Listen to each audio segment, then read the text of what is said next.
వేయుచుండెను గనుక వాటిలో చచ్చుటకు తమకు సెలవిమ్మని ఆయన వేడుకొనగా ఆయన సెలవిచ్చాను. అప్పుడు దెయ్యములు ఆ మనుషుని విడిచిపోయి మందలో చచ్చెను గనుక ఆ మంద ప్రపాతము నుండి సరస్సులోనికి గడిగా పరిగెత్తి ఊపిరి తిరుగక చచ్చెను. మేపుచున్న వారు జరిగిన దాన్ని చూచి పారిపోయి ఆ పట్టణంలోను గ్రామంలోను ఆ సంగతి తెలియజేసింది. అయితే ఆయన, నీవు నీ ఇంటికి తిరిగి వెళ్ళి దేవుడు నీకు ఎట్టి గొప్ప కార్యములు చేశానో తెలియజేయమని వానితో చెప్పి వాడిని పంపివేశాను. వాడు వెళ్ళి యేసు తనకిట్టి గొప్ప కార్యములు చేశానో ఆ పట్టణం అంతటను ప్రకటించాను. ఇప్పుడు ఇంకొకటి దయ్యాలు పట్టుకుని వచ్చాడు. ఇందాక ఎవరు వచ్చిందాక గుడివాడు వచ్చాడు. గుడివాడు ఏం చేశాడు? ఎంతో మందికి సువార్త ప్రకటించాడు. ఇప్పుడు రెండోవాడు ఎవరు వచ్చాడు? దయ్యాలు పట్టుకోడు. దయ్యాలు పట్టుకోడు చెప్తామా? చాలా ఆశ్చర్యంగా ఉంది కదా. అంటే దాని అర్థం ఏంటంటే దేవుని యొక్క సువార్త ఎవరైనా చెప్పాలి. అంటే మన జీవితంలో ప్రభు ఏం చేసేదో అది దేవుని యొక్క సువార్త అంటే అర్థం.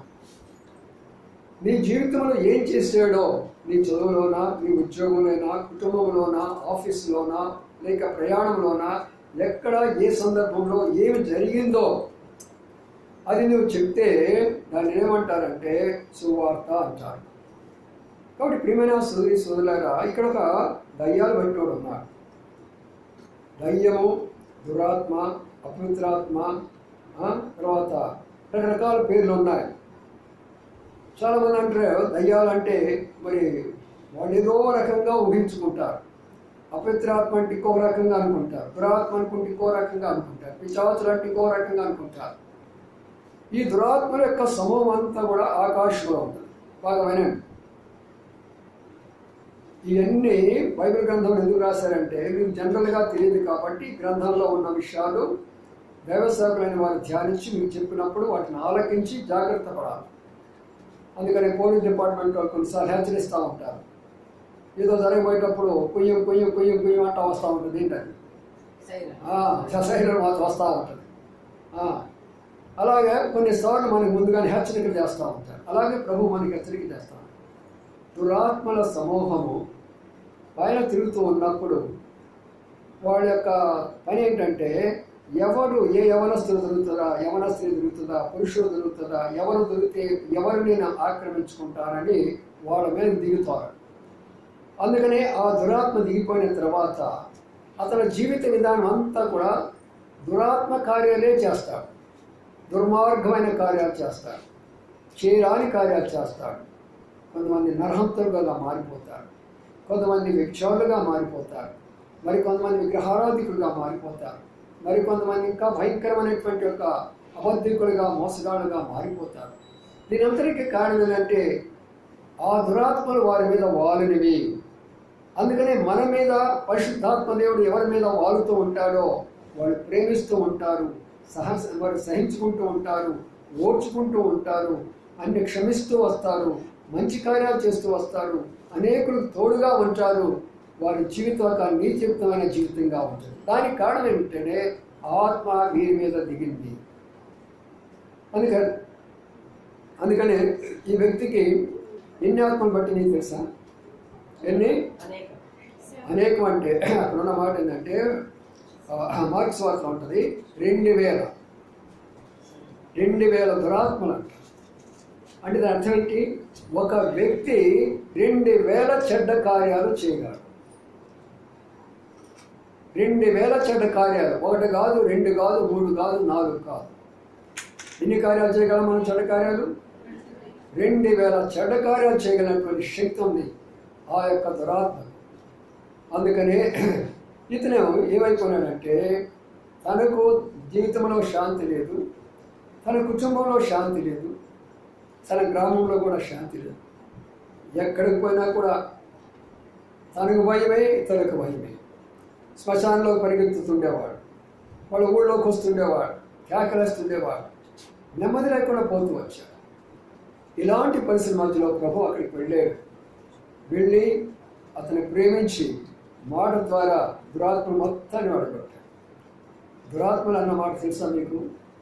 సర్వోన్నతులైన దేవుని కుమారుడా, ఎందుకు వచ్చావయ్యా? మా దగ్గరికి ఎందుకు వచ్చావు నువ్వు? దురాత్మలు ఏమైనా ఆరాధన చేస్తానని చెప్పండి. సర్వోన్నతులైన చూడండి ఎంత గొప్ప విషయమో. దురాత్మలకు తెలుస్తుంది కానీ ఈ రోజుల్లో ప్రజలకు తెలియట్లేదు. నాకు అదే బాధగా ఉంది. ఈ రోజున ప్రస్తుతం ఉన్నటువంటి పరిస్థితి, భారతదేశ పరిస్థితి చూస్తుంటే చక్కగా చదువుకున్నటువంటి వారు, చక్కగా ఉన్నతమైనటువంటి స్థానంలోకి వెళ్ళిపోయినటువంటి వారు ఇన్ని విధాలుగా వారి యొక్క మోసయుక్తంలో పడిపోయి బయటికి రాలేక దాని కొరకై వాళ్ళు పట్టుకలాడుతూ ప్రాణాలు అర్పించుకుంటూ అనేకమైన విషయాలు చూస్తున్నప్పుడు నేను అసలు తట్టుకోలేకపోతున్నాను. అందుకని ఆనాడు తోమా లాంటి వారు అవసరం ఈ రోజున, పౌలు లాంటి వారు అవసరం ఈ రోజున, పేతురు లాంటి వాడు అవసరం ఈ రోజున. భారతదేశం అంతా కూడా చీకటి కాబోతున్నది. భారతదేశం అంతా కూడా భయంకరమైనటువంటి ఒక దురాత్మతో నింపబడబోతుంటున్నది. అందుకనే నేను ఒక విషయాన్ని చూసినప్పుడు నేను ఆశ్చర్యపోయినా. ఒక ఏరియాలో ప్రభు నమ్ముకున్న బిడ్డలు చాలా పేదవాడు, చిన్న చిన్న గుడిసెలు ఉన్నాయి వాళ్ళకి. అందులో వాళ్ళు ఉండి మరి వాళ్ళకి దేవుడు యొక్క దయ వచ్చిందేమో కానీ వాళ్ళందరూ కలిసి ఆ చిన్న గుడిసెల్లో ప్రార్థన చేసుకుంటూ భక్తి ఉన్నారు. కొంతమంది పని కొట్టుకొని వీళ్ళు కారుల్లో అక్కడికి వెళ్ళేసి ఏమి చెప్తున్నారంటే, ఆ దేవుడు కాదు ఆయన, ఇజ్రాయేల్ దేవుడు ఆయన, ఆ శిల మీద చనిపోయాడు ఆయన, 3 మేకుల పీకులైపోయినాడు, ఆ దేవుడు మీరు ఎందుకు నమ్ముకుంటున్నారు? ఆ పాప అమాయకులైనటువంటి వాళ్ళకి ఇవన్నీ చెప్తుంటే కొంతమంది ఏమో నవ్వుతున్నారు, కొంతమంది ఏమో చూస్తున్నారు, కొంతమంది ఏం చేయాలో అర్థం కావటం లేదు. కొంతమంది స్త్రీలు పెద్దవాళ్ళు బయటకు వచ్చారు. మీ దేవుడు మీరు పూజ చేసుకుంటే మాకేం, మా దేవుడు మేము పూజ చేసుకుంటే మీకేం, వాడు ఎక్కడించాను. ఇక నోరు మూసుకొని బయటకు వచ్చేసారు. ఇలాగ ఉన్న దినాల్లో మనం ఎలాగ ఉండాలో ఒకసారి ఆలోచించాలి. దురాత్మల పట్టి ఎలాగ వెళ్ళిపోతున్నారంటే యవనస్తులను దేవుడు ఒకవైపున వాడుకుంటుంటే యవనస్తులను శైతాను మరోవైపున వాడుకుంటున్నారు. అందుకనే సోదరులారా, వెళ్ళి ఇక్కడ ఆ పట్టణం అంతా కూడా ప్రకటిస్తున్నాడంట. ఏమని ప్రకటిస్తున్నాడు? ఒకప్పుడు మన సంగతి మీకు తెలుసు కదా, 24,000 దురాత్మలు ఉన్నాయి. త్రాగుడు బానిస అయిపోయినాను. డ్రింకింగే కాదు, మరి స్మోకింగు, సిగరెట్లు తాగేవాడు, అంతేకాదు సినిమాలు, చెడ్డ స్నేహాలు, చెడు పుస్తకాలు, చెడు స్నేహాలు, చెడు స్థలాలు, అనేకమైనటువంటివి చూసారు. మీరు చూస్తున్నారు కదా, చూసారా ప్రియులారా? వీటన్నిటిలో నుంచి నా దేవుడు నన్ను విడిపించాడయ్యా, మీరెందుకు ఆ చెడు కార్యాలు చేస్తుంటున్నారు, ఆ చెడు జీవితం మీరు ఎందుకు జీవిస్తుంటున్నారు అని వాళ్ళందరికీ పట్టణం అంతా చెప్తూ ఉంటే పట్టణస్తులందరూ ఆశ్చర్యపోతున్నారట. దేవుడు మన జీవితాల్లో చేసిన కార్యాలు చెప్తూ రావాలి. దేవుడు మన జీవితంలో చేసిన కార్యాలు చెప్తూ రావాలి. అదే ఆ డాక్టర్ గారు నాతో మాట్లాడుతున్న మాట అన్నాడు, మరి మీరు లెక్చరర్గా పనిచేస్తారు కదా, మీరు ఎందుకు మరి ఈ సేవని దీనికి ఎందుకు వచ్చారు అని అన్నాడు. అప్పుడు చెప్పారు, ప్రభువు నన్ను ఎలాగా దేవుని యొక్క సేవకులు చెప్పినాడంటే అలాంటి యొక్క సాక్ష్యం అది చాలా ఆశ్చర్యం కలిగించిందంట. అంటే ఇలాంటి వాళ్ళు కూడా ఉంటారా? మేమేదో పాస్టర్లు అనుకుంటే ఏదో వాళ్ళు ఒక రకంగా వచ్చి సేవ చేసుకోవడం వల్ల ఇక్కడ ట్రైనింగ్ పై చేసుకుంటారనుకున్నాం, కానీ ఉద్యోగాలు విడిచిపెట్టుకొని, గవర్నమెంట్ ఉద్యోగాలు విడిచిపెట్టుకొని వచ్చి సేవ చేసేవాడు ఉన్నారా? సరేలే పోనీ పెన్షన్ వస్తుందిగా నీకు అని అన్నాడు. పెన్షన్ వచ్చేది కానీ నేను తీసుకోలేదు అని అన్నాడు. అయ్యో, మరి ఎట్లా మరి మీరు బతుకుతున్నారు, ఎట్లా మరి మీ బిడ్డలు చదివించారు, మీ బిడ్డలు ఎంత స్థాయిలో ఉన్నారే, నేను వాళ్ళు చూస్తారో ఆశ్చర్యమైపోయినానే అంటే నేను అదే చెప్పాను. అందుకనే దేవుడు నమ్ముకోవడం అనేది మనం నేర్చుకోవాలి. ప్రియమైన సోదరులారా, మన ప్రభు ఎన్నడూ మనల్ని విడిచిపెట్టాడు. అందుకని ఇక్కడ రెండో విషయాన్ని మనం గమనించినట్లయితే, ఆ పట్టణం అంతా కూడా చదువు లేనటువంటి వాడు, శ్మశానాల్లో తిరిగినటువంటి వాడు, ఇంటింటికి బాధ పెట్టినటువంటి వాడు వస్తున్నాడంటే జనాలు ఇళ్లలో తలుపులు వేసుకున్నారు, కిటికీలు వేసుకున్నారు.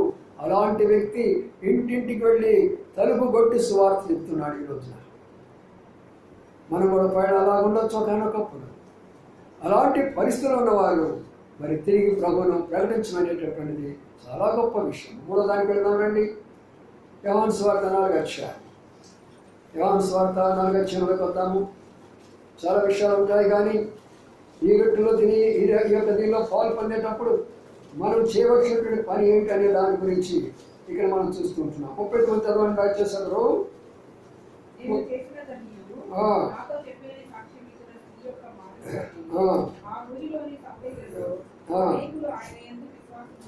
ఆ ఊరిలోని సమరయులలో అనేకులు ఆయన యందు ఇక్కడ బాగా అర్థం చేసుకోవాలండి.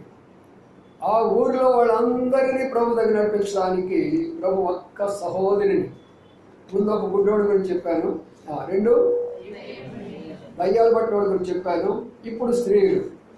కొంతమంది ఏమంటారంటే వాళ్ళు పురుషులు కాబట్టి చెప్పేదిలే, మాకు లేదే అనుకుంటారు. మీరు దేవుడు మిమ్మల్ని కూడా విడిచిపెట్టడు. ఈ స్త్రీ ఒక సాక్ష్యం చెప్పిందంట. ఏమని సాక్ష్యం చెప్పింది? నేను చేసినవన్నీ నాతో చెప్పాడు. ఈయన దేవుడు కాదా? ఈయన మెస్సయ్య కాదా? ఈయన ప్రవక్త కాదా? రండి, నేను మీకు చూపిస్తాను. అయితే ఆ మాట విన్న తర్వాత ఆ ఊరిలోని సమరయులు ఎంతమంది అంట? అనేకులు. ఏం బైబిల్ చదివిందమ్మా? బైబిల్ చెప్పింది వాళ్ళందరికీ? లేక సెమినార్కి వెళ్ళి చెప్పిందా? లేక ట్రైనింగ్ అయి చెప్పిందా? ఏమండి, ఏం చేసి? ఏమి లే, తన బ్రతుకుని చెప్తుంది అంతే. ఏమిటి తన బ్రతుకు? ఏమిటి తన బ్రతుకు చెప్పండి. ఎంతమందితో తన యొక్క కుటుంబ వ్యవహారం? 5 భర్తలు. 5 భర్తలు. మన ఒక వార్త నేను చూశాను, అది అక్కడ కేరళలోనంట. ఒక స్త్రీ 50 మందిని పెళ్లి చేసుకుందంట. అంత తలలు ఒప్పుస్తున్నారు, చూస్తానే ఉన్నారు కదా. ఒక స్త్రీ ఎంతమందిని? 50 మంది జీవితాలను నాశనం చేసేసి ఇప్పుడు పోలీస్ స్టేషన్. ఒకడు సర్వలోకాన్ని సంపాదించుకొని తన ప్రాణాన్ని పోగొట్టుకుంటే 50 మంది దగ్గర డబ్బు సంపాదించింది. మామూలు కాదంట. ఆమె ఇంటికి వెళ్తుందంట, నాకు ఇల్లు కావాలి అద్దె అంటుందంట. అమ్మా మీరెవరమ్మా? మా ఆయన బ్యాంకులో మేనేజర్ ఆయన. అలాగనా? రెంట్ చూసుకోండి ఇల్లు. పోయి తీసుకొచ్చి మోటాను బ్యాగ్ అక్కడ పెడుతుందంట. ఏంటి మీరు ఆయన 3 రోజులైంది మీ ఆయన రాలంటే, ఆయనకి ఇంకా రిలీవ్ కాదు, అక్కడి నుంచి వస్తాడు ఇంకొక వారం లోపల. అప్పుడు దాకా నేను ఉంటాను, ఈ లోపల చేయవలసినవి చేస్తాను అవసరం. వాళ్ళని కొంతమంది ముసలి పిలవడము, కొంతమంది ఇవ్వడము, వాళ్ళ దగ్గర నగలు లాక్కొని తీసుకొని వెళ్ళడము, ఎన్ని రకాలైనటువంటి భయంకరమైన జీవితాలు ఈనాడు భారతదేశంలో ఉన్నాయి. ఎవరు దీనికి? ఎవరు నిలబడగలరు దీనికి? ప్రభా నేను నిలబడతానని చెప్పగలవా నీవు? పగిలిపోయినటువంటి బద్దలైనటువంటి యొక్క రాళ్ల మధ్యలో నా కొరకు ఎవరు నిలబడతారని హెజ్కేలు గ్రంథంలో మనం చూస్తాం. బద్దలైపోయిన జీవితాలు, బద్దలైపోయిన కుటుంబాలు, బద్దలైపోయిన సంఘాలు ఈనాడు మేము నిలబడతామన్న వాళ్ళు ఎవరున్నారు? ఎంతమంది యవనస్తులు ఉన్నారు ఇక్కడ? ఎంతమంది స్త్రీలు ఉన్నారు ఇక్కడ? ప్రియమైన సోదరి ఒక్కసారి ఆలోచించాను. మరొక సాక్ష్యాలు విన్నాను. ఆమె నామకార్థమైన క్రైస్తవురాలండి. మరి రోజు చర్చికి వెళ్ళి వస్తూనే ఉంటుందంట. కానీ మార్మల్స్ పొందలేదంట. కానీ ఆమె యొక్క అలవాటు ఏంటంటే, బ్యూటీ పార్లర్లు ఎన్ని ఉన్నాయో ఆ బ్యూటీ పార్లర్లన్నీ ఆమె బాగా ఆలకించారు. అన్ని బ్యూటీ పార్లర్లు ఆమెయేనంట. చాలామందికి తెలుసంట, అంత ఫేమస్ అంట. ఎంత అందంగా కనబడాలో, ఎంత అందంగా కట్టాలో చీర ఎంతగానో చేసిందంట. ఒక రోజున కారులో పోతూ ఉన్నప్పుడు కారు బయట ఎందుకు పెట్టిందో కానీ తల్లి, లేకపోతే వాళ్ళు కారు యాక్సిడెంట్ అయిపోయి చెట్టు గుద్దుకొని అన్నీ ఇరిగిపోయినాయి. చెయ్యి ఇరిగిపోయినాయి, ప్రక్కటి ముగ్గులు ఇరిగిపోయినాయి, తల పగిలిపోయింది. అప్పుడు బుద్ధి వచ్చింది. అప్పుడు క్షమాపణ కోరుకుంది ప్రభు దగ్గర. అప్పుడు ఏడ్చింది. డాక్టర్లు బ్రతకలేనప్పుడు దేవుడే సాక్షాత్ ఆమెను బ్రతికించాడు. ఎలాగో తెలిసిన? ఈ బ్రతికెందుకు?